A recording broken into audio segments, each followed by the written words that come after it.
Buenas tardes. Un grato honor estar en el evento y participar en representación de nuestra carrera de agronomía, Universidad San Francisco Javier. Ahora vamos a hacer esta ponencia que tiene que ver con lo que está ocurriendo ahora, el tema del clima, la disponibilidad del recurso hídrico y principalmente los ecosistemas que tienen que ver con este proceso de dinámica y de flujos del agua. En la oportunidad hemos hecho este estudio en una zona estratégica, por favor. En una zona estratégica como es el distrito 8 del municipio de Sucre, conocido por la cultura o porque acoge a la famosa cultura Jalca. Entonces le han atribuido este origen y Potolo, la zona de Potolo que representa este distrito 8, es bastante acogido en el mundo por esto de la cultura Jalca, que inclusive ya se ha incorporado a lo que es el Carnaval de Oruro, que sabemos es patrimonio intangible de la humanidad, ¿no? Tenemos que hablar primero del clima global. El clima global lamentablemente influye en toda la orbe, en todo el planeta. La influencia del clima no es local, no se debe estrictamente a factores locales o localizados, sino se refiere a grandes espacios donde de alguna manera hay causas para que el clima se porte anómalo o irregular o lo que comúnmente llamamos desastre climático, ¿no? También es importante reiterar esto de los parámetros climáticos, temperatura especialmente, precipitación o lluvia que se mide en milímetros, esto quiere decir litros por metro cuadrado en un tiempo determinado, y también la humedad relativa, que tiene importancia porque genera diferentes espacios biológicos, atmosféricos y también en la superficie, ¿no? Este cambio es ya percibido, es una realidad, es una variabilidad ya que ha experimentado el ser humano y que ahora se está sabiendo, está influyendo inclusive en la salud, está influyendo en los genes del ser humano. Entonces, es un aspecto importante porque de alguna manera se están modificando también metabolismos cerebrales y eso ya se sabe en los animales. Sabemos que muchos animales varan en las playas, se desorientan, eso se debe al aumento de temperatura cuya motricidad se ve afectada. El riesgo es algo fundamental en estos aspectos. Cuán expuestos estamos, cuál es el riesgo de sopesar este cambio climático, cuál es el proceso que nos hace vulnerables, ¿no? Y cuál expuestos estamos a todo este proceso. Y también se han creado estos términos en función al contexto: mitigación, adaptación, resiliencia. La mitigación es un proceso de disminución de efectos, adaptarse es, aceptar una realidad y tratar de desenvolverse en esa nueva realidad, y lo que es la resiliencia es aprender a resistir, una capacidad adquirida para resistir ciertos procesos que son siempre adversos en cuanto al clima, ¿no? Y ya las organizaciones internacionales globalizadas ya han creado ese fenómeno que es soluciones basadas en la naturaleza o adaptación basada en ecosistemas. Esta es una gran ayuda porque hay mucha gente que está trabajando con experiencia, son expertos y también son productores, son culturas con una cosmovisión especial que están contribuyendo a que se puedan dar algunas soluciones a través de esto que han llamado la adaptación basada en ecosistemas del conglomerado institucional. Bolivia es parte, ha suscrito todos estos acuerdos, ¿no? Vamos a hablar primero del departamento. El departamento tiene esa configuración orográfica. Como vemos, tiene diferentes altitudes. Está entre los 400 y los 4.000 metros. Esa es la oscilación altitudinal. Y eso da una riqueza especial a este departamento en cuanto a cursos de agua, a drenajes, o lo que conocemos como ríos, microcuencas, quebradas, todo eso, ¿no? A nosotros nos decían antes que, en tono sátiro, nos decían Chuquisaca es el departamento más grande de Bolivia. Solamente que está arrugado, nos decían. No, ese era el término, ¿ya? Pero eso no es una adversidad, al contrario, eso nos permite aseverar que tenemos bastante flujo de agua, precisamente por ese relieve, pero altamente irregular, al extremo de decir que es solamente que está arrugado.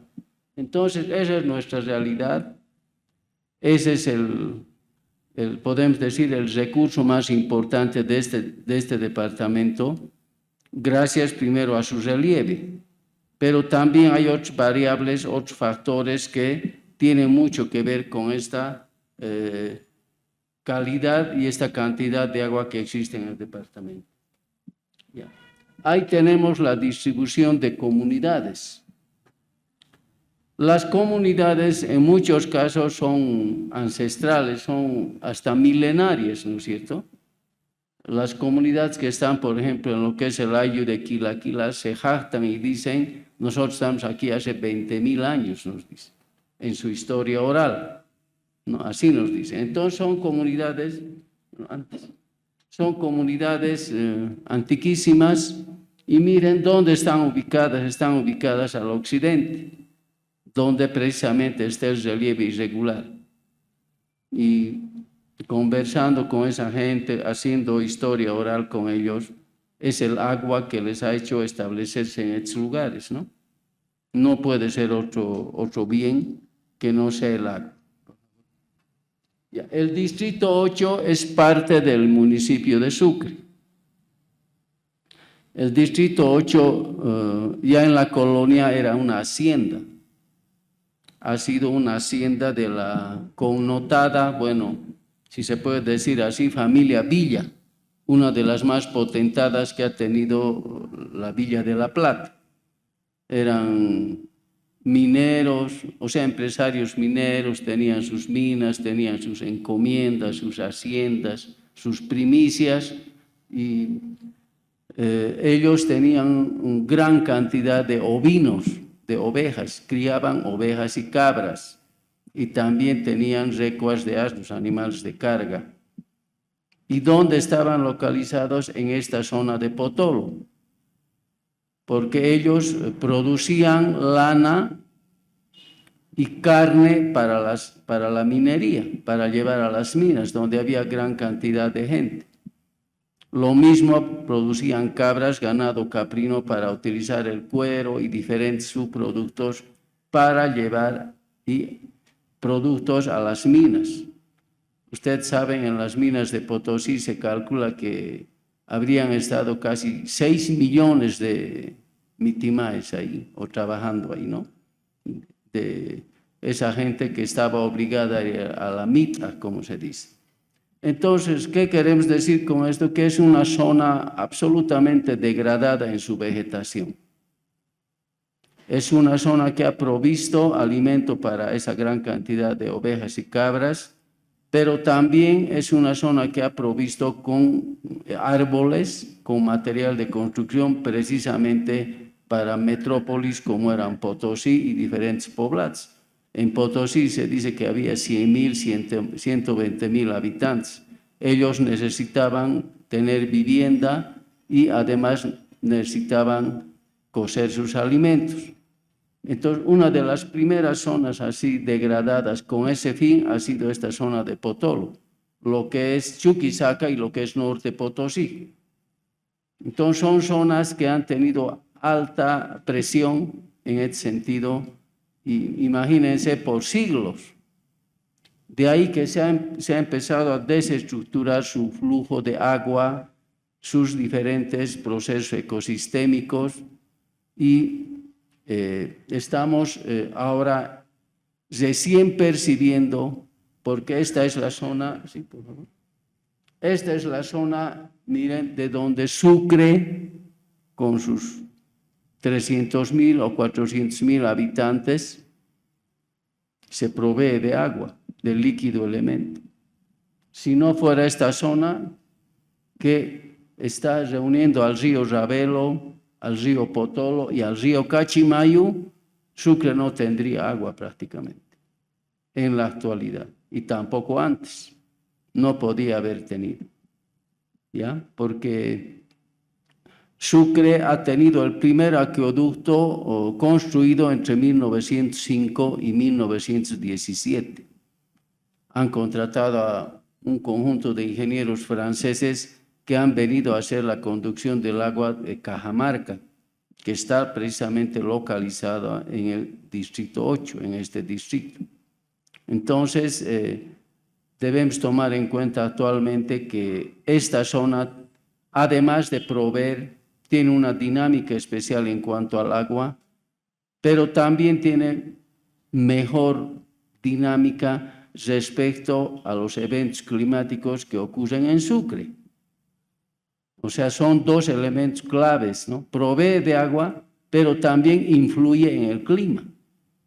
Y el clima de Sucre es nomás de temer, porque cuando se da una tormenta, cuando hay algún evento fuerte, en Sucre todos estamos en vilo, ricos, pobres, al centro, en la periferia, y sabemos también, como les decía, que en el mercado campesino, cuando llueve, ya están poco más agarrando sus remos, porque seguramente van a quedar más abajo los puestos que de venta, ¿no? Como ya se han dado en varias veces, ¿no? Por favor. Ya, esa es la localización, ahí tenemos las coordenadas. Las altitudes están entre 3.600 y 700 metros en la ribera del río Pilcomayo. El distrito 8 da precisamente a esta gran cuenca que es el río Pilcomayo. Estamos hablando de casi 500 kilómetros cuadrados que tiene este distrito. Miren, en una superficie tan pequeña, tan reducida, 500 kilómetros cuadrados, se genera un flujo de agua, pero fenomenal, al extremo que dota de agua a una ciudad. Pongamos que dote a 250.000 habitantes, es harto para tan pequeña superficie, entre comillas, ¿no? Entonces, está calificada en la unidad geomorfológica de la cordillera andina, posee serranías, colinas, son términos biogeográficos que necesariamente tenemos que mencionarlos porque es precisamente ahí donde la gente está establecida, donde vive, se provee de alimentos. Y también ahí están los ríos que se puede considerar por pisos ecológicos, están los ríos Tomoyo, Ravelo, varios están ahí, el río Cachimayu, que es el más emblemático de Sucre. Es curioso porque el río Ravelo viene en palma con el río Potolo y se vuelve río Cachimayu. Cachimayu quiere decir agua y sal. Ahí hay una veta de sal que no es planicie, es más bien un lomerío con sal. Y por lixiviación, por lluvia, por precipitación y escorrentía, en adelante ese río se vuelve salado por ese proceso, ¿no? Entonces, por eso se llama río Cachimayu y, como sabemos, es principal afluente de la cuenca alta del río Pilcomayo. El río Pilcomayo llega hasta, sabemos, hasta el Mar del Plata, hasta el río Paraná. Y ya hay coincidencia, cuando el río Pilcomayo disminuye su caudal, el río Paraná también disminuye. Se pensaba que el río Paraná estaba alimentado por el Iguazú, por el río Paraguay, pero el río Pilcomayo había sido de mucha importancia. Y allá saben que cuando el río Paraná disminuye, quiere decir que la cuenca alta del Pilcomayo también las lluvias están escasas, ¿no? Miren, esa es la influencia entonces expandida. Las temperaturas podemos decir que son templado-frío, no llega ni a 12 grados la temperatura media, es algo frío, son diferentes especies que se han adaptado. Las lluvias son igualmente semiáridos, son entre 384 y 577 milímetros de precipitación, la humedad relativa en 70%, y eso es bueno porque ahí todavía nos indica que hay vegetación. El único elemento regulador de la humedad relativa es la vegetación. Y parece contradictorio en una zona, podríamos decir, fría, porque no llega ni a 12 grados la temperatura media, reitero. Hay una humedad relativa, mejor dicho, expectable, ¿no? Casi del 70%. 3 a 4 meses de lluvia, 2 a 3 meses de lluvia moderada y 6 meses sin lluvia. Pero todos sabemos, los que vivimos en Sucre, que cuando llueve en Sucre, de ese lado vienen las nubes. De ahí vienen las nubes, no pueden venir de otra parte.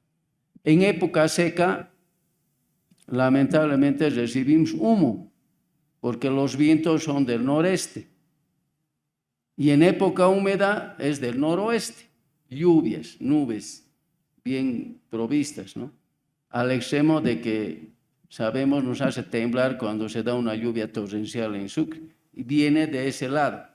Entonces es un flujo determinante ese ecosistema de Potolo del Distrito 8 para Sucre en cuanto a la dotación de agua. No hay otra forma, no hay otra fuente visible, ¿ya? Entonces, el río Ravelo sí es principal afluente, pero en el río Ravelo han hecho ya 2 represas y están pensando hacer una más. Entonces va a llegar el río Ravelo ya regulado. Del único lugar que nos tenemos que proveer a futuro en Sucre va a ser de Potolo, del río Potolo y de los diferentes acuíferos que existen en la zona, como vamos a ver más adelante, ¿no? Bueno, en cuanto a la producción, los suelos son poco profundos, son degradados precisamente por esa sobrecarga animal, ese sobreuso en alimentos, el monocultivo, especialmente cereales. Esta zona se ha caracterizado por cereales, principalmente para, como decía, llevar a las minas. Ese era su principal mercado. Y también tiene tubérculos, pero que también ya se han extinguido la mayoría de sus variedades, ¿no? Entonces están todavía en una situación de pobreza.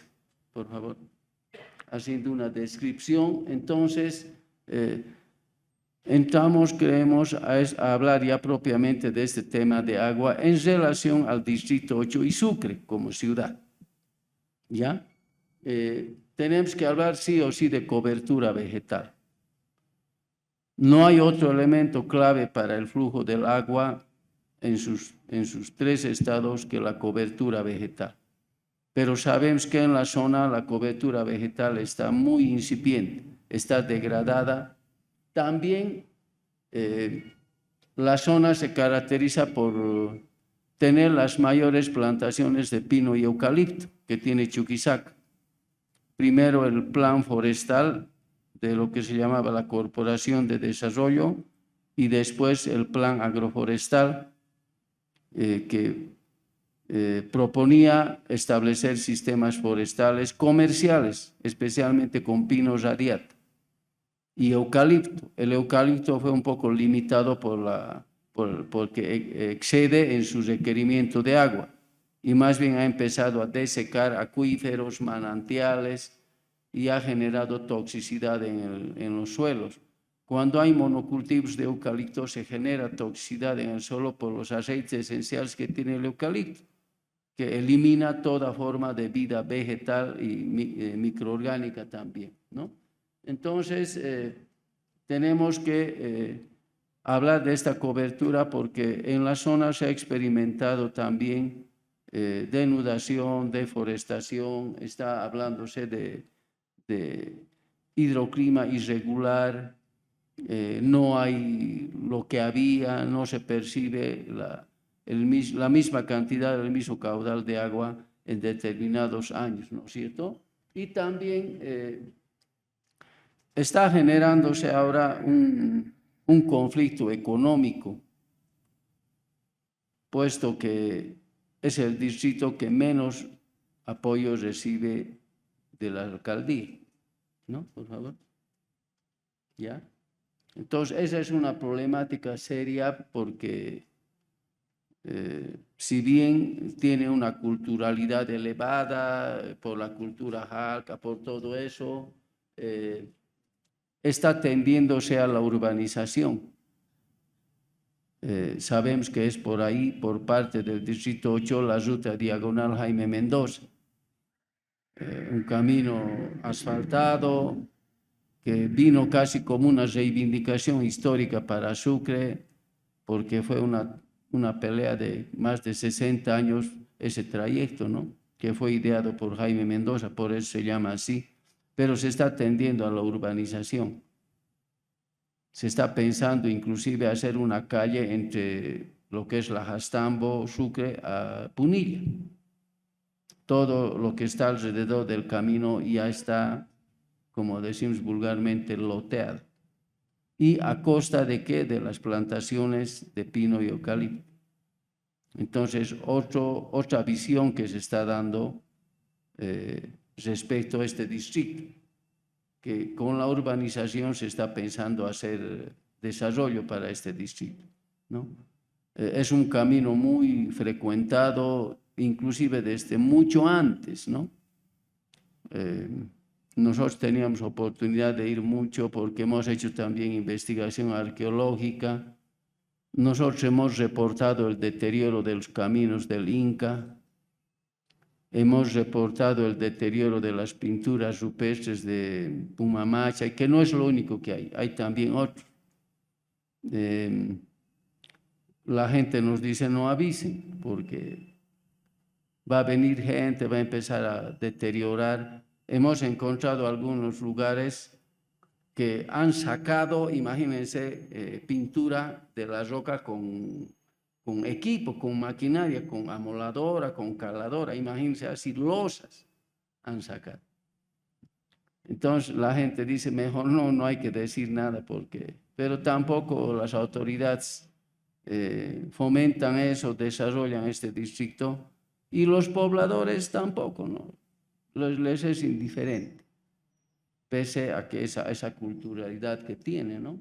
Entonces, este distrito, decíamos, tendríamos que atenderle con una visión hidroclimática, porque ahí se genera todo ese proceso hidroclimático, agua y clima, eso es lo que interesa ahora en este momento, y estabilidad. En una ciudad donde hay alta concentración de gente, cualquier ciudad que sea, ¿no? Donde hay harta gente, siempre es de cuidado mantener la dotación, la disponibilidad y también el exceso. Hay que medir el exceso. Y sabemos que Sucre ha crecido, como dicen, desordenadamente. Se ha construido en lugares donde nunca debía haberse construido, y por eso es que se tiene que atender con recursos extras que debían ser destinados a necesidades básicas. Se tienen que atender precisamente estos procesos causados por desastres climáticos, eventos climáticos, sobre lugares no aptos para establecer barrios, urbanizaciones, ¿no es cierto? Por favor. ¿Ya? Vamos a enumerar esta ocurrencia de eventos, ¿no?, que han habido en el tiempo. El 2020-22, en ese ciclo, ha habido un deslizamiento, pero colosal, en Tumpec, ¿no?, que lo vamos a ver. Han perdido la vida familias, se han perdido animales y obviamente parcelas agrícolas han sido sepultadas.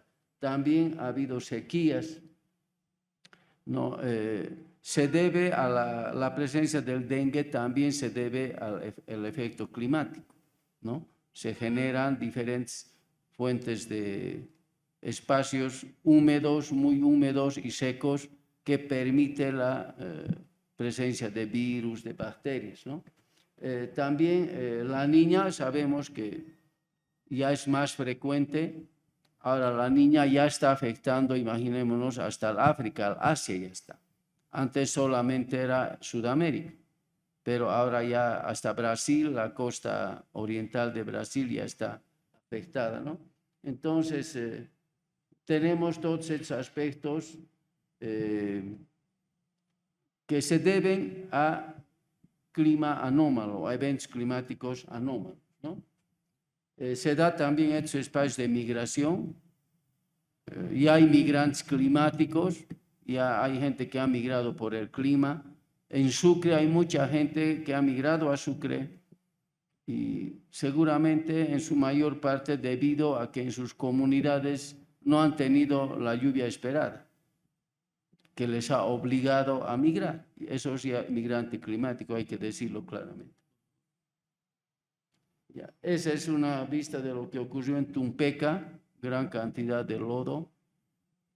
Síganos. La granizada en Sucre, sabemos que se localizan aquí en la calle Camargo, en la ex estación. ¿Dónde más? En la plaza del Ministerio. Esos son los lugares donde se dan esos espacios climáticos. Y este es, perdón, un poquito atrás. Ese es el río Quiripinchaca en la cuenca Cabezas, entre Sucre y Yotala.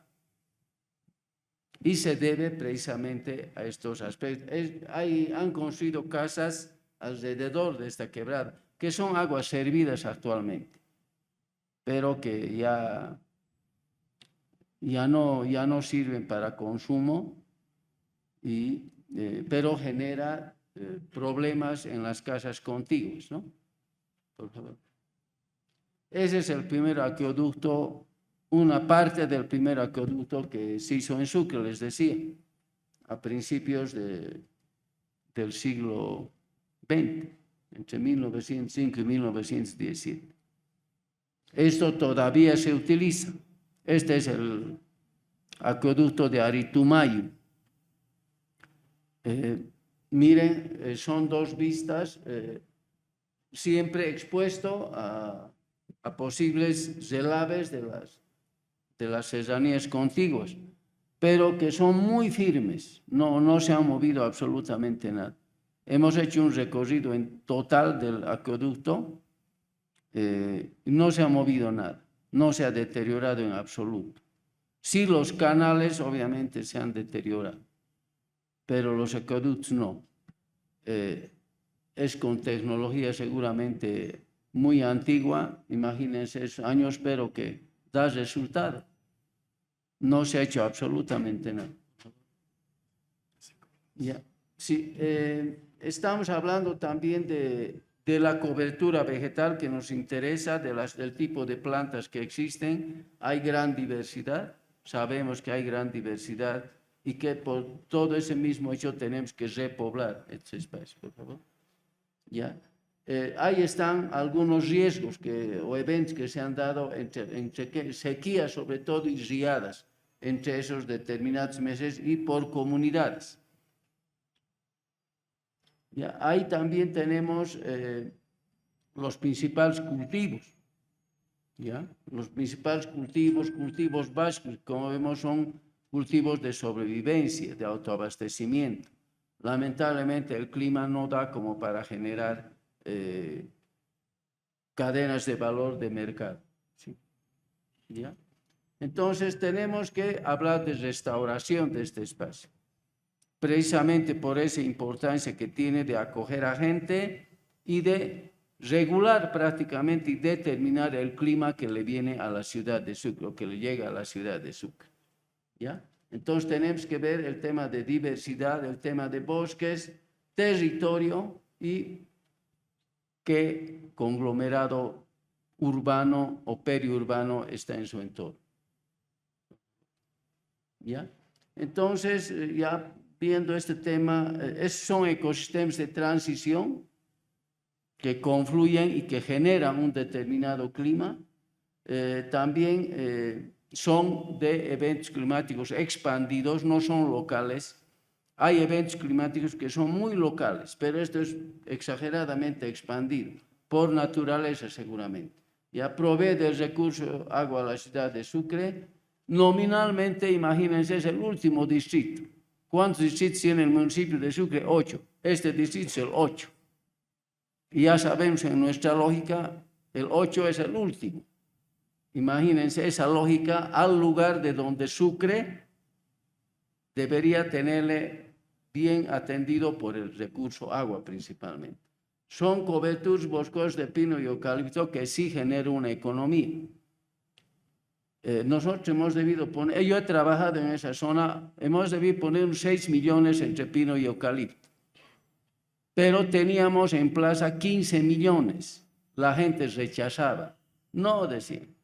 Les dábamos plantas gratis y les dábamos alambre de púas y ellos ponían poste. Ni así, no querían. No, ¿para qué no? El árbol crece en 50, 60 años, nos vamos a morir hasta 1000. Esa era la lógica.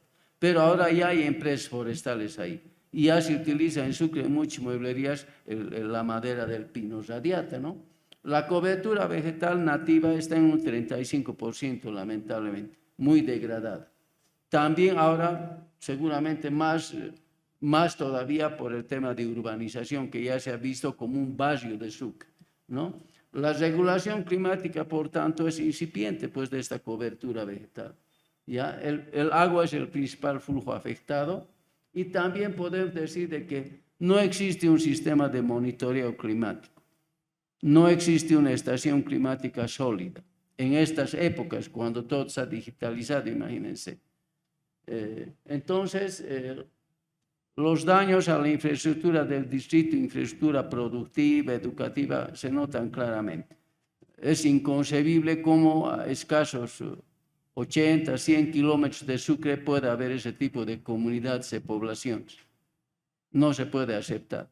Está bien, de acuerdo a la lógica republicana, de que un lugar que está lejos, que está en el otro extremo, no sea atendido, porque está tras mano, dicen, ¿no? Pero como un lugar que esté en una ruta troncal puede estar en esa situación, ¿no?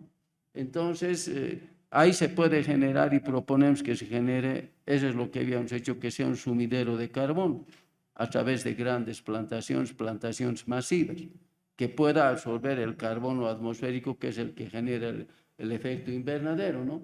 Y puede ser un polo de desarrollo hidroclimático. No siempre tenemos que pensar en un polo de desarrollo económico que genere plata, que genere dólares. Ahora tenemos que pensar en un polo de desarrollo hidroclimático, un modelo de desarrollo que tenga que ver con el agua, el clima. Y tenga una que se llama la climofuncional, que sea útil climofuncionalmente, por favor. ¿Sí? Ya, entonces, eso es lo que requerimos, lo que proponemos, que... ¿Sí puede seguir? ¿Ya? Esas son las recomendaciones que nos hacen, esa es la tecnología entonces existe, no vamos a perder tiempo creando ni gastar más, ya existe la tecnología. ¿Ya? Ese es el lugar donde proponemos se puedan generar estos espacios iniciales para regulación climática. Estas son el río Potolo, el río Chaunaca, el sinclinal de Maragua y el río Maragua propiamente. Ahí debería empezarse a hacer este proceso de adaptación, de plantaciones, de mejoramiento de cobertura vegetal para captura de carbono, ¿no es cierto? Por favor. Entonces, ya como conclusiones, con todo esto que hemos dicho, podemos resumir lo siguiente, ¿no? Que Sucre está plenamente expuesta a desastres climáticos. ¿Por qué? Porque este espacio de donde le viene, donde le determina el clima, está deteriorado, no se interviene, no se le atiende, como se dice, y no se da importancia, o tal vez no se conoce, pero estamos haciendo ver que es importante este espacio para que Sucre tenga una estabilidad climática principalmente.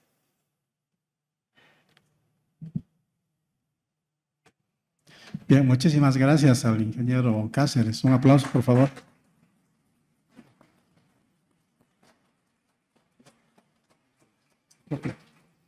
Bien, vamos a pasar a la ronda de preguntas. ¿Algún comentario sobre la exposición, por favor? Les doy la palabra. ¿Alguna pregunta? Bueno, yo tengo una pregunta, ingeniero. ¿Cómo no? El Distrito 8 tiene una caracterización cultural muy importante por la cultura jalca y de pronto pensamos que tienen un conocimiento tradicional ancestral sobre el manejo de ciertos recursos naturales como es el agua. Cuando ustedes trabajan algún proyecto relacionado, por ejemplo, al agua o sistemas de riego, ¿cómo contribuye esta sabiduría que tienen, ¿no? La cultura jalca, porque ellos conocen muy bien, siempre han manejado, ¿no? Sus sistemas de riego, han cuidado el agua, etcétera, etcétera. ¿Cómo ayuda este conocimiento local ancestral para formular estos proyectos de desarrollo? ¿Son válidos? ¿Los recuperan? ¿Cómo incide en el trabajo que ustedes realizan en la universidad? Sí, efectivamente, ahí hay un conflicto también cultural, podríamos decir. Están divididos entre comunidades y ayllus, y entre ellos se están quitando fuerza, ¿no? El ayllu de Quilaquila es hermético, no quiere hacer absolutamente ninguna mejora. Hay lógicas que ellos tienen de que no pueden contactarse por miedo a perder su cultura, ¿no?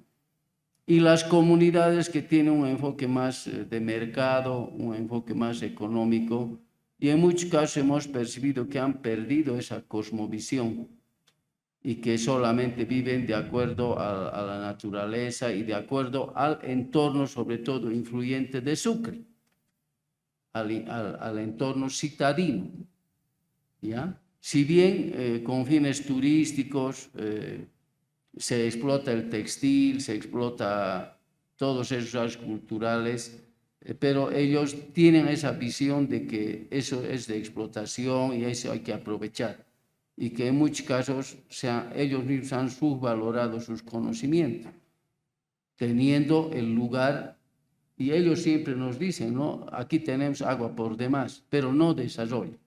Y la gente se va, la gente se ha ido.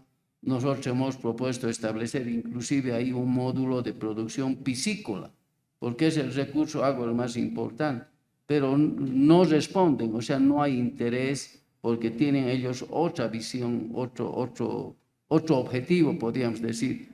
Y no tengo temor a equivocarme, creo que por otro lado sufren esa influencia de Sucre, ciudad. Esa visión que se tiene como ciudad del medio urbano, y más bien ellos quieren venirse a Sucre, quieren salir y trabajar en esa lógica, lamentablemente. Muchas gracias. Si habría una pregunta más. Muchas gracias. Damos un aplauso, por favor, al ingeniero. Muy buenas tardes a todas las personas que están presentes en el auditorio. Muy buenas tardes, licenciado Weimar. Muy buenas tardes también a todos los que nos están viendo a través de nuestras redes sociales. Y bueno, voy a tratar de poder hablar un poco más fuerte porque lamentablemente estoy un poquito delicada de salud. Espero me puedan entender los que están a través de nuestras redes sociales. Los ojos de agua de la comunidad de Cajamarca, del Distrito 8, y la sequía que enfrentan los comunarios.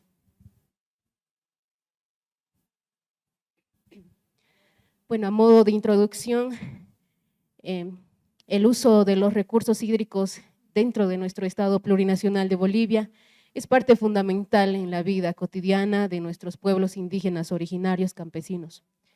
Y como bien creo que muchos de los que estamos presentes en este auditorio y los que nos están siguiendo en nuestras redes sociales han vivido en carne propia, y bueno, creo que también estamos viviendo en estas últimas semanas cómo continúan, ¿no?, la escasez de lluvia en épocas que ya deberían iniciar la lluvia.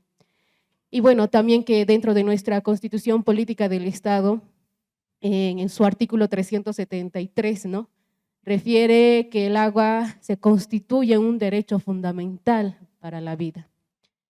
Está enmarcada dentro de la soberanía del pueblo, de cada comunidad, de cada estado. Y también el Estado debe promover el uso y el acceso al agua sobre la base de principios de solidaridad, reciprocidad y equidad, ¿no? Es a partir de ello que también el Estado justamente realiza, ¿no? Y promueve en estos últimos tiempos la concientización en el uso adecuado o en el uso racional de este líquido muy importante. Ya adentrándonos, la comunidad de Cajamarca se encuentra en el distrito 8 del municipio de Sucre, está en la provincia oropesa del departamento de Chuquisaca, pertenece a la subcentralía de Punilla, está a 40 kilómetros del municipio de Sucre. La comunidad de Cajamarca tiene diversos pisos ecológicos y está ubicado en el Valle Alto de nuestro municipio. Los que tuvieron la oportunidad de poder visitar la comunidad de Cajamarca han debido observar, han debido abrazar esa majestuosa comunidad lleno de bosques, ¿no? Lleno de pinos, mejor dicho, ver esa flora y fauna que tienen dentro de la comunidad de Cajamarca.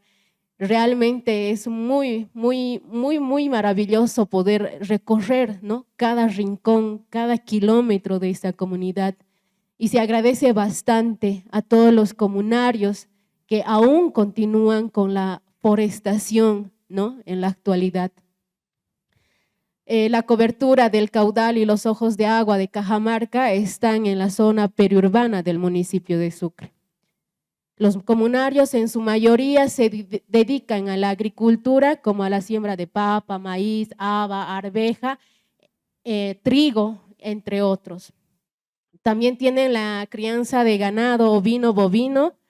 Y bueno, Cajamarca, como muchos tal vez han tenido la oportunidad de visitar, es conocido por la red de acueductos que tiene, ¿no? Y es justamente encargada de proporcionar agua a la ciudad de Sucre, no en la mayor cantidad, sino el 10% del agua potable que viene desde Cajamarca, bueno, es para parte de los habitantes que estamos en el municipio de Sucre. Bueno, podemos ver una vista de la comunidad de Cajamarca. Como ustedes pueden observar, es una imagen tomada de hace 2 a 3 años atrás. Como ustedes pueden observar, hay una gran diversidad de árboles, entre ellos lo que predomina es justamente el pino.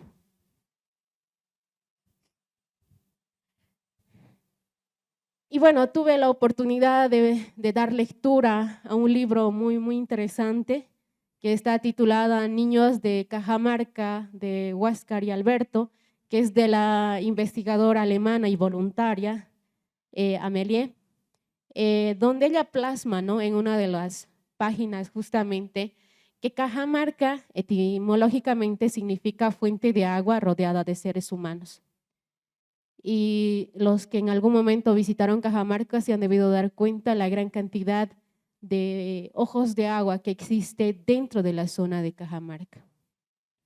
Y esto nos muestra y nos pone en evidencia, ¿no? Que Cajamarca es apropiada justamente para las vertientes de agua que se tienen, son vertientes de agua muy claras. Y bueno, además dentro de Cajamarca tiene un ecosistema bastante agradable. Es una zona que tiene un clima subhúmedo y bueno, es una de las pocas áreas verdes que hay alrededor de la ciudad de Sucre. Y eso se muestra muy claramente porque las personas que realizan el viaje al occidente de nuestro país, como ser Oruro o La Paz, pueden darse cuenta que ingresando por el sector justamente de Punilla, se pueden dar cuenta, ¿no? Cómo toda esta zona está justamente forestada de pinos. Y la otra diferencia sería los otros 3 accesos que tenemos a la ciudad de Sucre. En este caso, el acceso de La Zapatera, el acceso que tenemos al aeropuerto de Alcantarí, el acceso que tenemos de Yotala, ¿no? cómo es la gran diferencia entre lo que es la forestación, ¿no? Los frutos que ha dado la forestación justamente en compañía, ¿no? Justamente de los comunarios que han venido trabajando desde hace mucho tiempo atrás.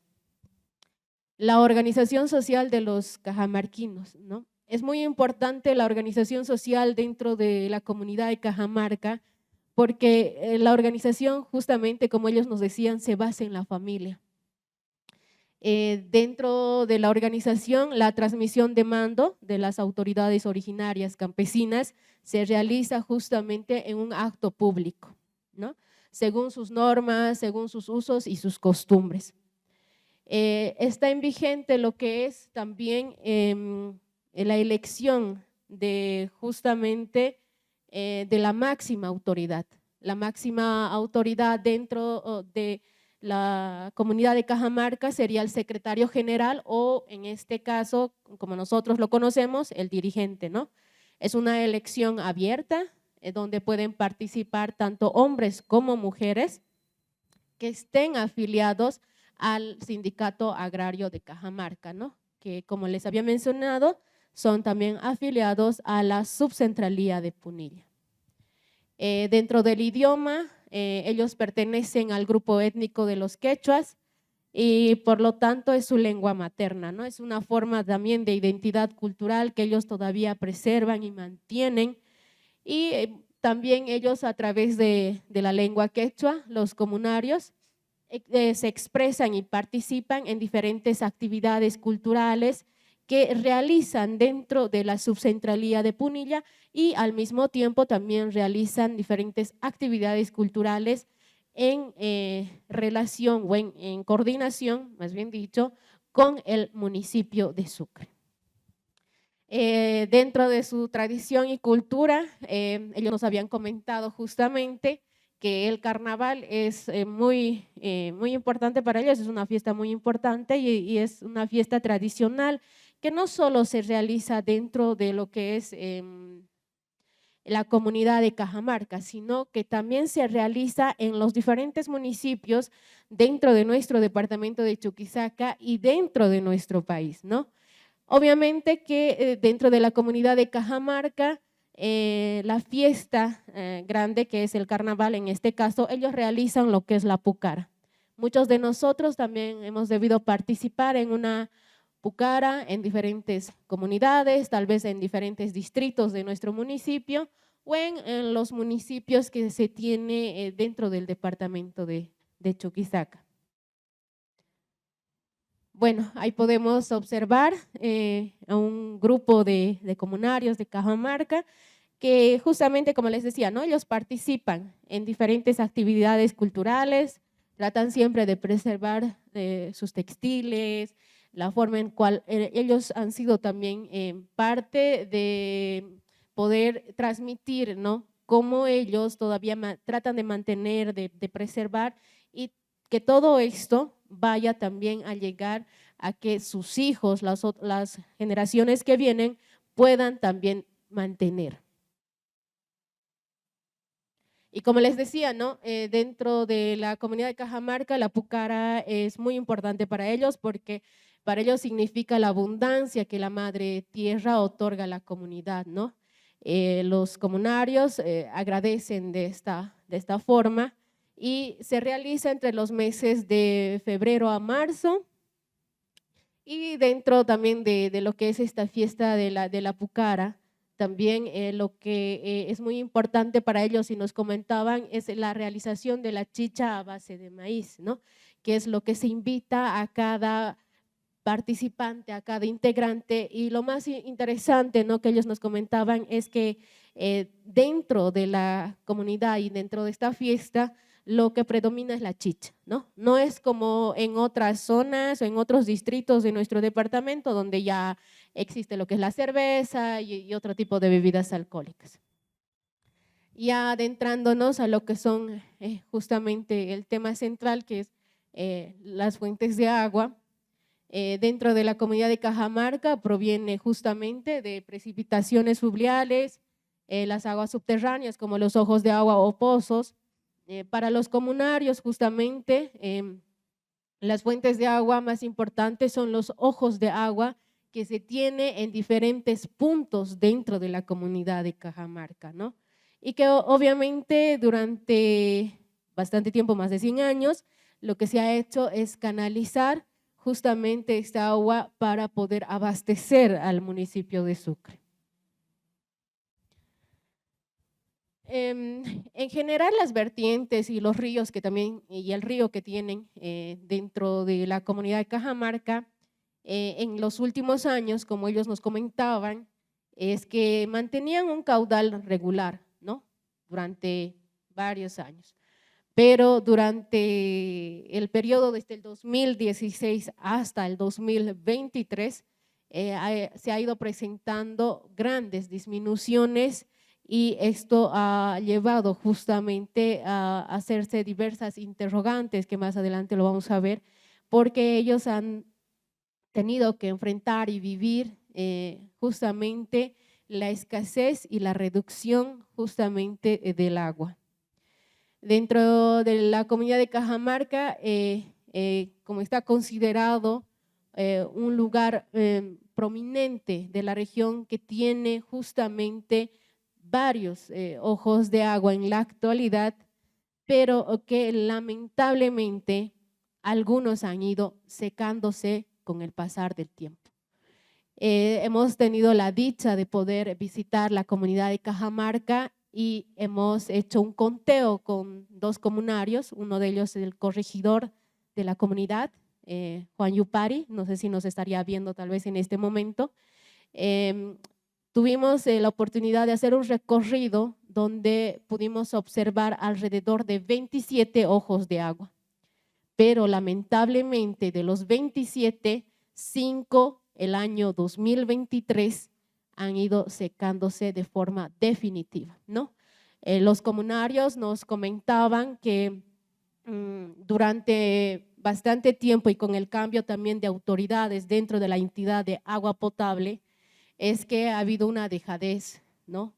De poder visitar esos ojos de agua en situ para ver cómo están, en qué condiciones están y que de alguna forma se pueda observar si se puede hacer alguna limpieza o se puede hacer alguna mejora, ¿no? Los comunarios lamentablemente decían que ha habido un tanto de dejadez de las autoridades municipales, departamentales, al no poder hacer un recorrido dentro de la comunidad de Cajamarca para poder ir observando cada ojo de agua que se tiene.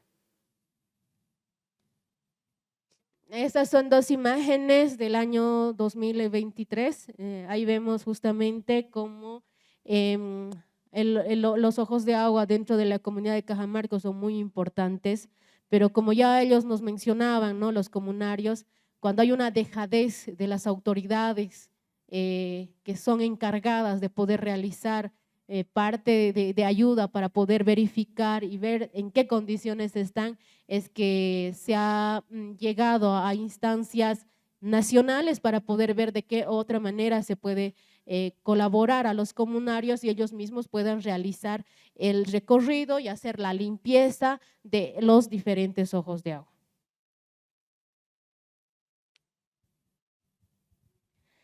Y bueno, pudimos también hablar con algunos comunarios, los comunarios ya un poco más mayores. Ellos nos comentaban, ¿no? De que para ellos los ojos de agua son sitios arqueológicos muy, muy importantes, ¿no? Porque ellos nos comentaban que desde que eran niños, ellos llegaban a diferentes ojos de agua a jugar, a estar en relación con el agua, ¿no? Pero también al mismo tiempo ellos nos decían que hasta cierto año, más o menos hablando hasta el año 1943, es que los ojos de agua que están en la zona, en la comunidad de Cajamarca, no tenían dueño, ¿no?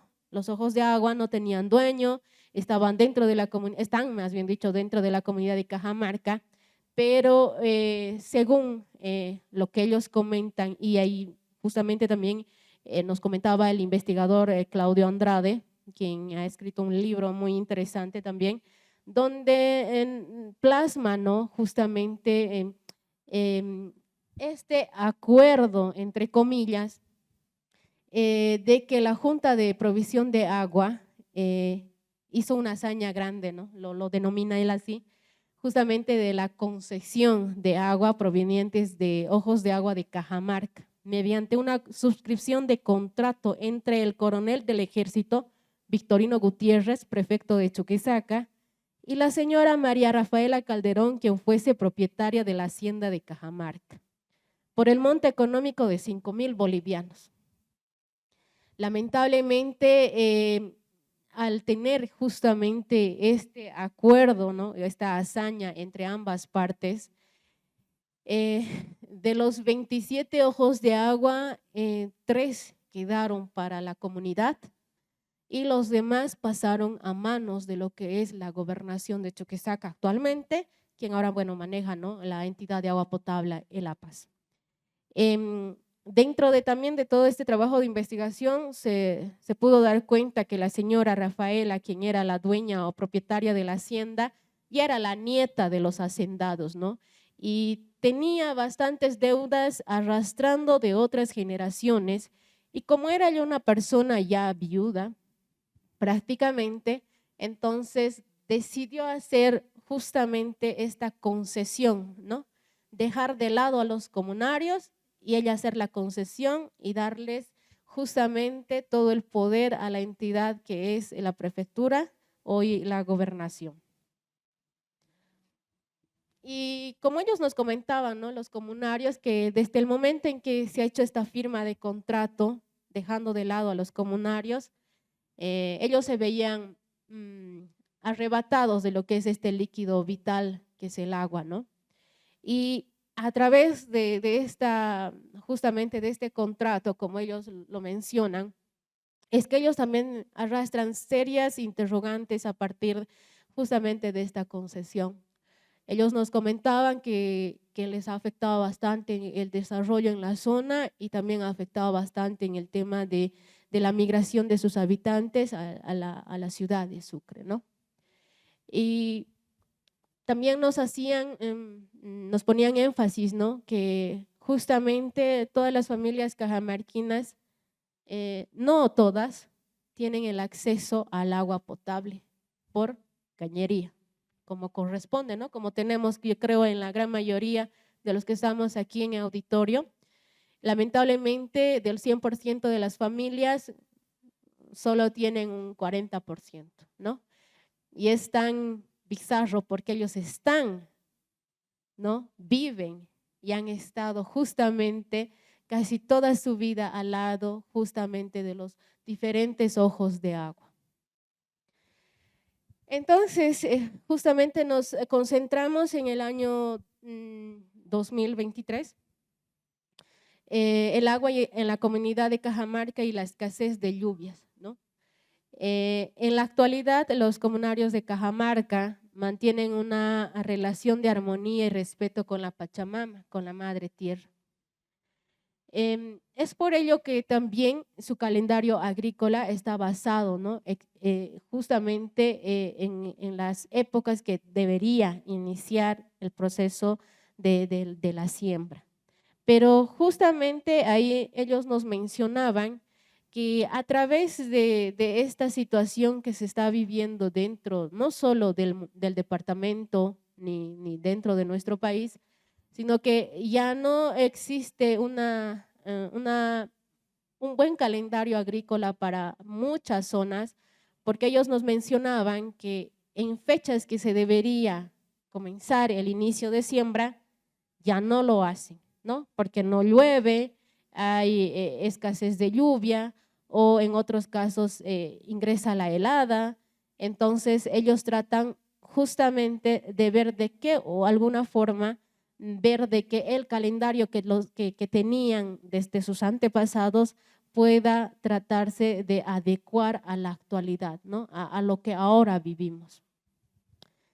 Dentro también de la comunidad de Cajamarca, los hombres y mujeres reconocen y confieren un carácter sagrado al agua, porque es parte fundamental justamente de su cosmovisión, porque para los comunarios el agua es un ser que fecunda a la Pachamama. Es como decir, ¿no? Sin lluvia, sin agua, no hay vida. Entonces, para ellos es muy importante poder, ¿no?, tener el acceso a este líquido vital. La falta de lluvias dentro de la comunidad de Cajamarca ha comenzado a agravarse entre el 2016 y ha empeorado en el 2023.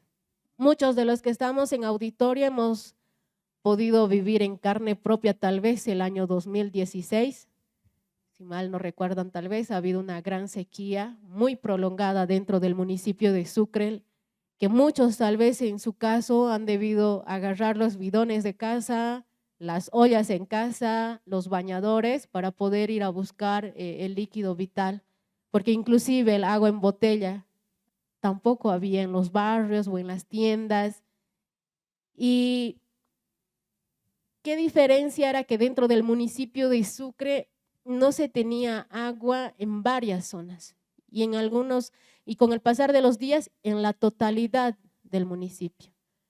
Pero la diferencia es que en algunos municipios dentro de nuestro departamento de Chuquisaca se tenía agua.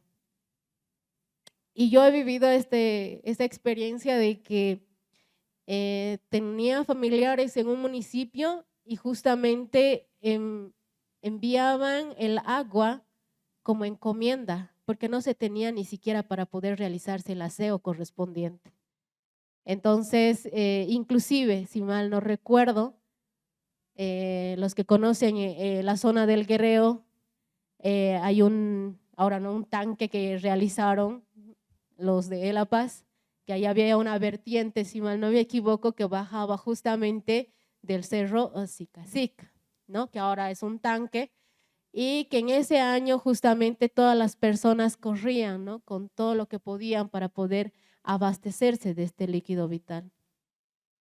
Y no estamos tan lejos, creo, de haber vivido algo similar el año pasado dentro de nuestro municipio, porque también hemos tenido una prolongada sequía y nos ha afectado bastante a diferentes zonas de nuestro municipio.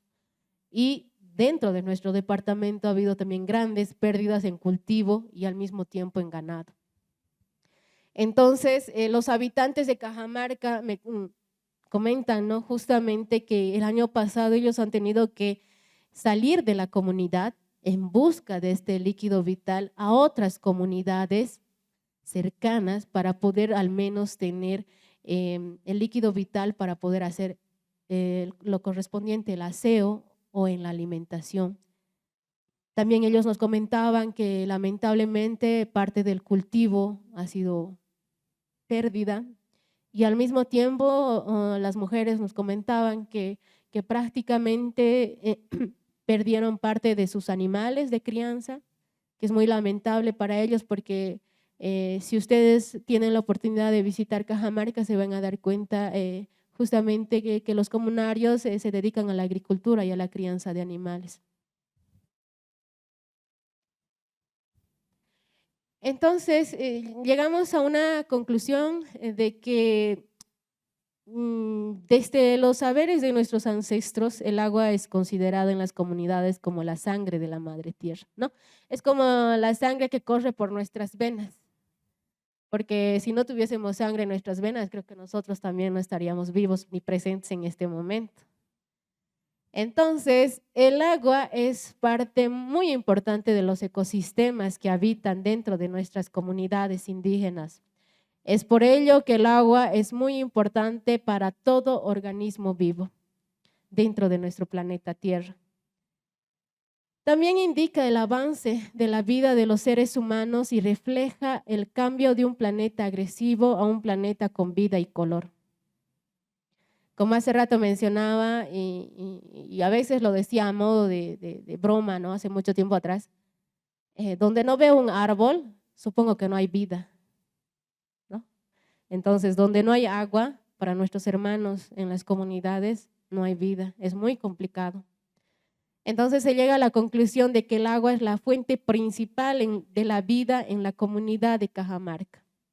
y en nuestras comunidades indígenas originarios campesinos dentro de nuestro territorio boliviano, y que son justamente los principales protectores de este elemento vital, por los diversos usos y costumbres que ellos realizan y practican anualmente para pedir a la Pachamama que nos pueda proveer de agua, ¿no? Es por ello que este trabajo de investigación lo hago con mucho respeto a nuestros hermanos que están en este momento en la comunidad de Cajamarca y a todos nuestros hermanos que están dentro de nuestros municipios en nuestro territorio boliviano. Muchísimas gracias. Un aplauso, por favor. Muchas gracias, Jocelyn. Vamos a pasar inmediatamente a la ronda de consultas. Les doy la palabra, por favor. ¿Alguna pregunta, algún comentario sobre la ponencia? Sí, por favor, ahí atrás. Hola, buenas tardes. Me pareció interesante esto de los ojos de agua y sobre la pérdida que hay, ¿no? Pero ¿existe algún método, algún plan estratégico quizás o proyecto para la recuperación de estos ojos de agua o ya son así por perdidos, digamos? Lamentablemente, al realizar ese contrato de concesión entre la dueña justamente de la hacienda de Cajamarca, los 27 ojos de agua se dice, ¿no?, que pertenecían a la dueña de la hacienda.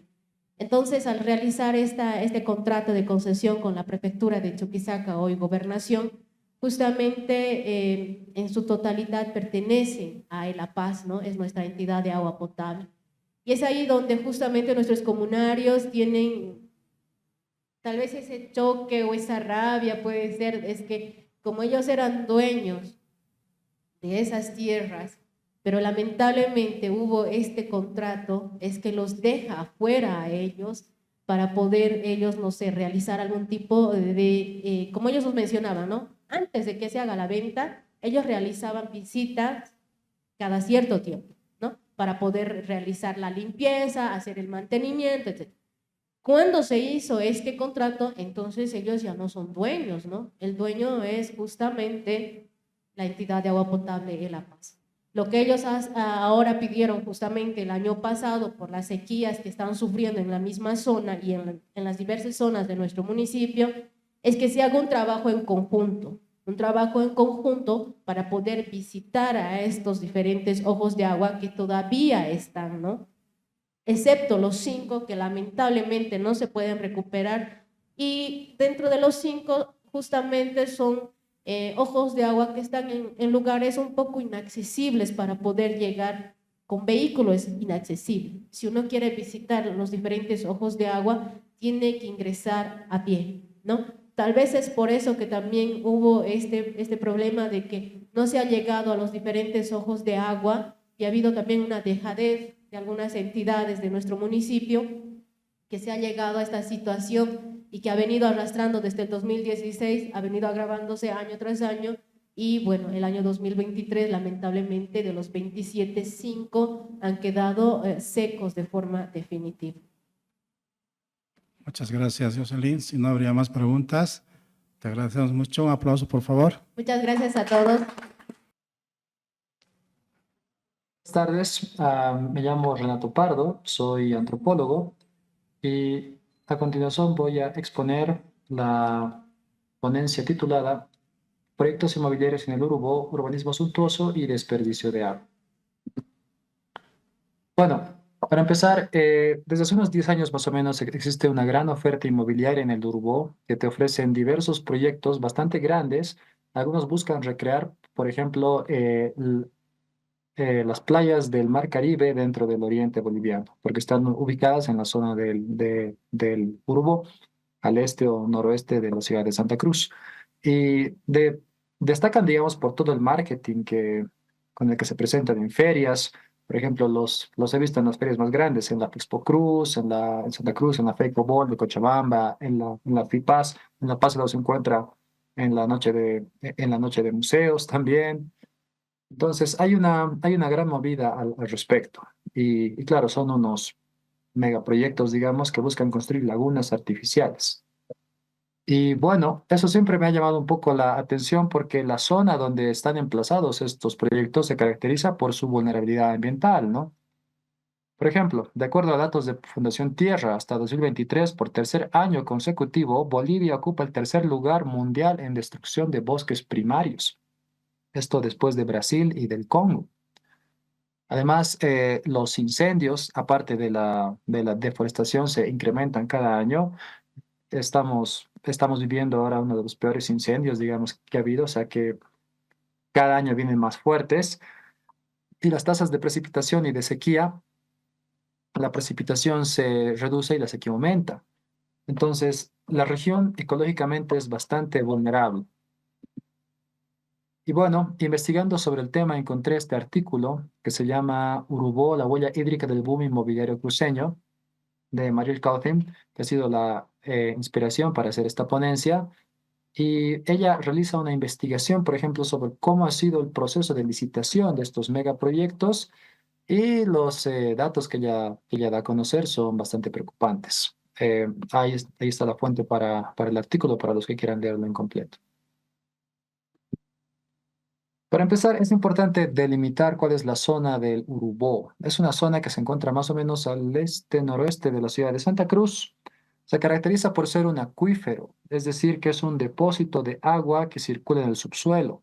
Los acuíferos se forman naturalmente cuando la superficie terrestre absorbe el agua de lluvia.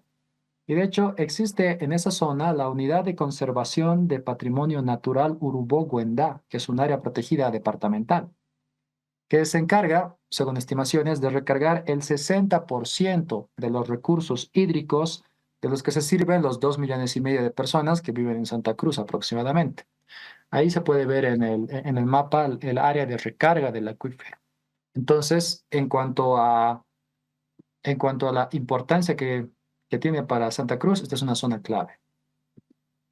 Sin embargo, hay una serie de megaproyectos inmobiliarios que se están construyendo con el paso del tiempo. Ahora voy a dar un pequeño resumen de los principales. Para empezar está Urubó Village, es uno que tiene el tamaño de 200 hectáreas y ofrece una laguna artificial con forma de palmera de 13,7 hectáreas. Otro de los más difundidos es el de Playa Turquesa. Este comenzó en 2013. Tiene el proyecto en total son 180 hectáreas, con una laguna artificial de 3 hectáreas, con una playa a su alrededor de 4,5 hectáreas, que busca emular las aguas caribeñas con arena blanca. Además, esta se caracteriza por ser actualmente la segunda playa artificial más grande, luego de una que está construida en Dubái. Después, otros proyectos importantes es el de Mar Adentro, que cuenta con una laguna artificial de 5 hectáreas, una profundidad de 2,4 metros más o menos, 90 hectáreas con los lotes incluidos y que está ahí uno de los hoteles internacionales Wyndham de 5 estrellas, o sea que es como un resort también.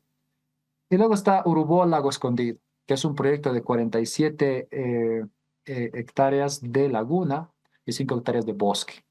Este un poco intenta recrear, digamos, los ecosistemas locales, pero igual es un proyecto artificial. Bueno, de acuerdo a la investigación de Cauthim, lo que se observa es que la Secretaría, en 2017, la Secretaría de Medio Ambiente de Santa Cruz emitió una pausa administrativa, una licitación para una auditoría ambiental y un estudio técnico legal en el Urubó, que se extendió hasta 2019, que prohibió la extracción y aprovechamiento de agua para el uso del llenado y mantenimiento de proyectos que correspondan a lagunas artificiales destinadas a uso recreacional o paisajístico, ubicadas en las cuencas delimitadas en el componente recurso hídrico de la zona denominada Urubó. Se estableció que los megaproyectos de construcciones de lagunas artificiales conlleva además al incremento de los caudales de explotación del acuífero y por ende su afectación. Esta es la superficie a optar, que es la que coincide con la zona del Urubó, con la recarga del acuífero y también donde se encuentra la unidad de conservación de patrimonio natural. Ahora, los datos que alumbró el estudio es que la zona del Urubó tiene un caudal límite de extracción. La explotación sostenible del acuífero tiene un límite que es entre los años 2030 y 2034. A partir de eso ya habrá que buscar fuentes suplementarias de agua para la región. Además que el mantenimiento de los niveles de agua de las lagunas artificiales es enorme. Solo su llenado equivalía al consumo de agua potable de 4.647 habitantes por 2.3 años. Además que existe una afectación equivalente al 22% de la superficie de recarga del acuífero. Además, de las 12 inmobiliarias asentadas en el urbo, 5 eran completamente ilegales, 4 operaban directamente sobre el acuífero, la área más vulnerable, y habían obtenido licencia ambiental, y otras 3 tenían sus licencias en trámite. Además, el estudio también estableció que, que se debe hacer revisiones periódicas a la zona del acuífero y que los parámetros están sujetos a variaciones de difícil cuantificación debido a los impactos del cambio climático. Esto quiere decir que la proyección de que el acuífero va a dar en el mejor escenario hasta el 2034 se basa asumiendo que las condiciones ambientales se mantienen relativamente estables, lo cual estamos viendo cada año que por efectos del cambio climático son cada vez más aleatorias. Así que se requiere una evaluación periódica. Además, se estableció que estas lagunas solo podían operar extrayendo agua del acuífero exclusivamente en el periodo en el que la oferta de recursos hídricos excede con un razonable margen de seguridad la demanda de agua potable. Una vez rebasado ese límite, la extracción de agua del acuífero para operar y mantener las lagunas artificiales deberá prohibirse. Además, existen otros impactos relacionados, aparte del consumo de agua. El desmonte irracional y la implementación de estas masivas urbanizaciones puede llevar a la contaminación del acuífero, a la reducción de recarga por la impermeabilización de la superficie, de una serie de procesos irreversibles en general, al menos en tiempo humano, y que adelantan, digamos, que esto aumentaría sustancialmente los costos de prestación del servicio de consumo de agua. Además, en 2017, la Gobernación de Santa Cruz licitó la auditoría de control de calidad ambiental a los impactos ambientales generados por la implementación, aprobación de proyectos urbanísticos en la zona denominada Urubó. Esta licitación planteaba realizar un estudio hidrológico en la zona del Urubó, el cual deberá establecer para las aguas superficiales los patrones de escurrimiento y su interrelación con las urbanizaciones. Sin embargo, en 2018 esta auditoría fue desestimada.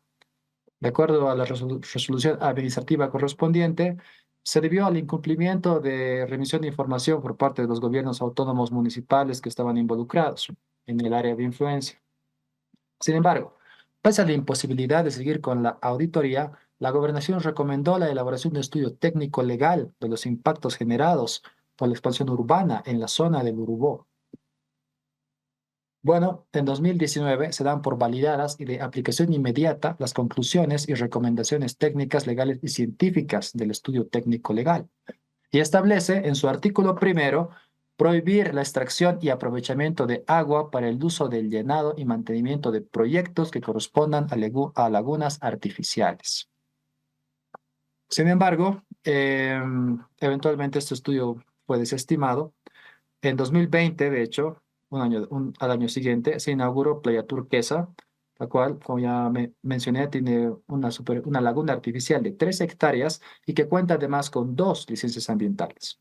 Y además, en 2021, una comisión de la gobernación inspeccionó otro proyecto urbanístico, que es la nueva gran ciudad del Urubó, y verificaron que no contaba con ficha ambiental, a pesar de que ya había maquinarias interviniendo el terreno.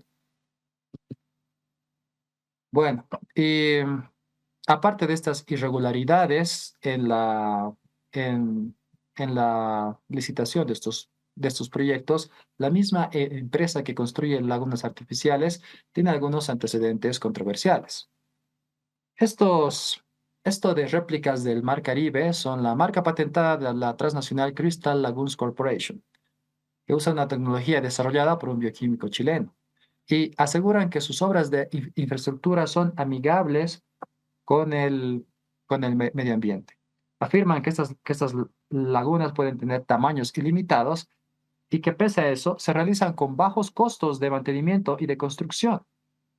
Es más, especifican eh, y argumentan que para su funcionamiento se utiliza hasta 100 veces menos aditivos que los empleados en el tratamiento convencional de piscinas.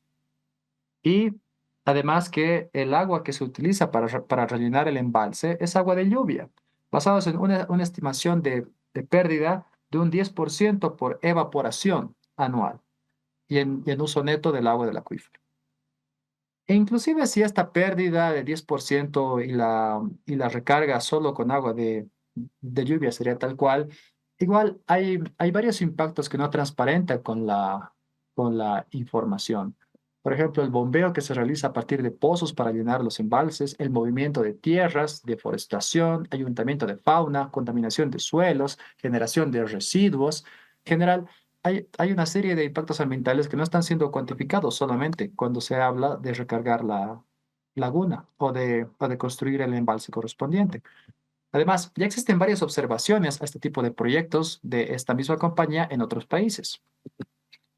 Por ejemplo, en Egipto, el 2012, la, la organización Nature Conservation Egypt hizo varias observaciones a un proyecto de esta misma transnacional, debido a que consideraron que iba en contracorriente a la política ambiental del país y que con este tipo de proyectos se fomentaba una sobreexplotación del suelo y un turismo masivo que ponía en alto riesgo a la fauna local. En 2019, en Estados Unidos, en los estados de Florida y de Texas, se empezó a debatir sobre la regulación de este tipo de infraestructuras debido a los posibles problemas de salud que podían causar en sus usuarios. Esto se debe luego de que una persona muriera debido a una ameba cerebral contraída por practicar surf en una de estas lagunas artificiales, lo cual quiere decir que el tipo de microorganismos que se generen en estos espacios ah, artificiales y los impactos en la salud humana todavía no han sido establecidos. Además, en Argentina, en 2022, la jueza Sandra Arroyo mandó a revisar un proyecto similar que se estaba construyendo en el río, en las márgenes del río Luján, en el norte de Buenos Aires. ¿Por qué? Esto se debe a que el movimiento de tierras y el desvío de cursos podía provocar inundaciones y no se conocía cuál sería el impacto sobre los acuíferos locales, sobre todo con la utilización de químicos para clarificar el agua. Además que los humedales también se veían seriamente comprometidos. Entonces, hay una serie de antecedentes controversiales para este tipo de construcciones. Y si hablamos solamente de la playa Turquesa, que es uno de los proyectos principales, se realizó un movimiento de tierra de más de 500.000 metros cúbicos para terraplenes, para ordenar y pavimentar las calles, para avenidas en los manzanos. Sin embargo, el impacto más grande es la generación del embalse para la playa caribeña, que equivale a 5.200 piscinas de 25 metros cuadrados o 25 canchas de fútbol llenas completamente de agua proveniente del acuífero de la zona del Urubó. Además, si nos centramos en solo este ejemplo, de acuerdo a datos del gerente general de Playa Turquesa, él mismo afirmó que se había realizado el segundo movimiento de tierras más grande realizado en Bolivia por una empresa privada. Esto lo dijo en 2022. Comparable solo con movimientos que se realizan en minería y del sector petrolero.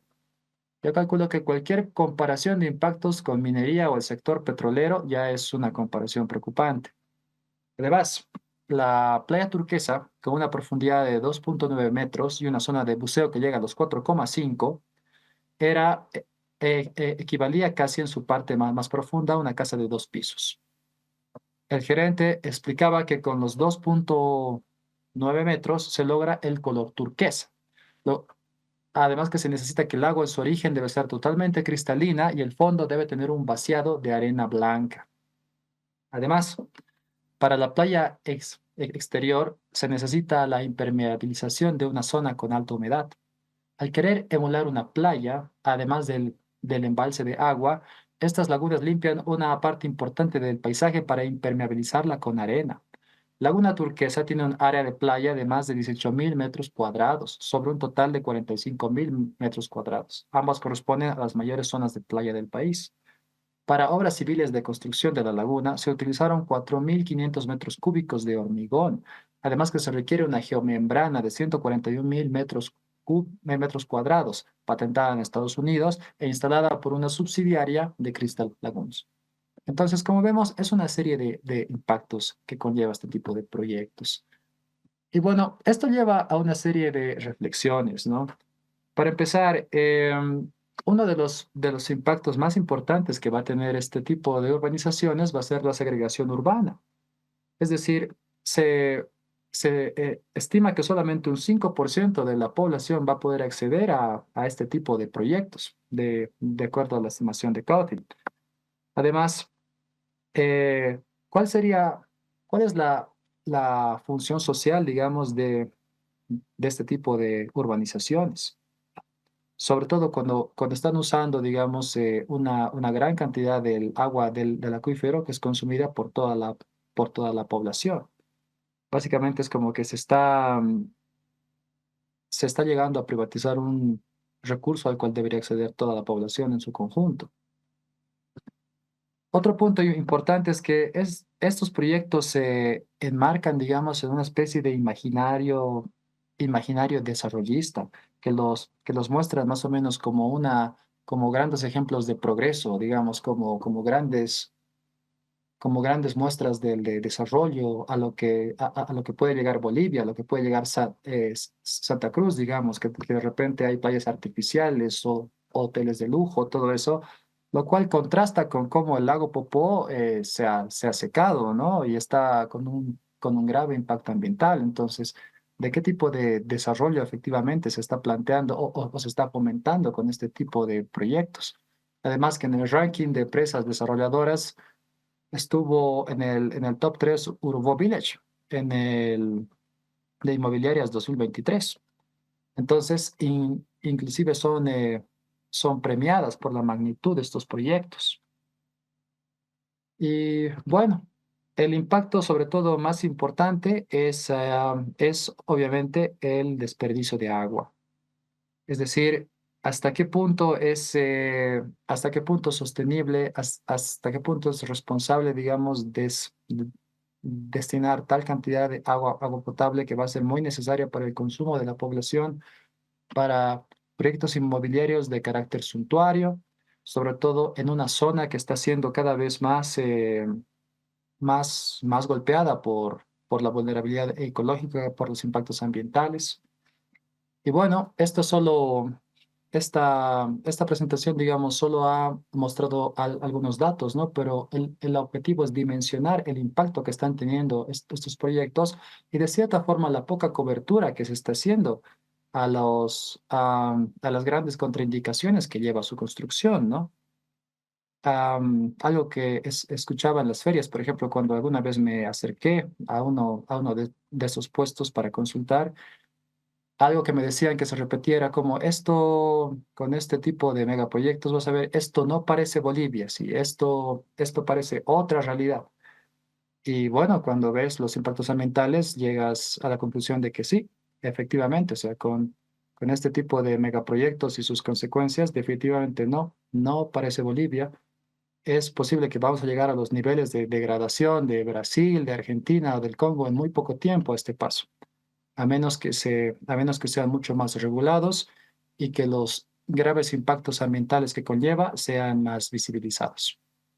Bueno, y con esto terminaría esta ponencia. Más bien, aquí está mi correo electrónico, es renatopardoval@gmail.com para cualquier consulta que tengan. Qué pena realmente no poder estar allá en Sucre para resolver dudas, consultas, alguna duda sobre las fuentes, pero en todo caso, si me escriben al correo, voy a estar bastante presto para poder consultar pues, cualquier duda o interrogante o crítica. Y bueno, eso sería más bien, agradezco mucho al museo por brindar el espacio y muchas gracias a todos.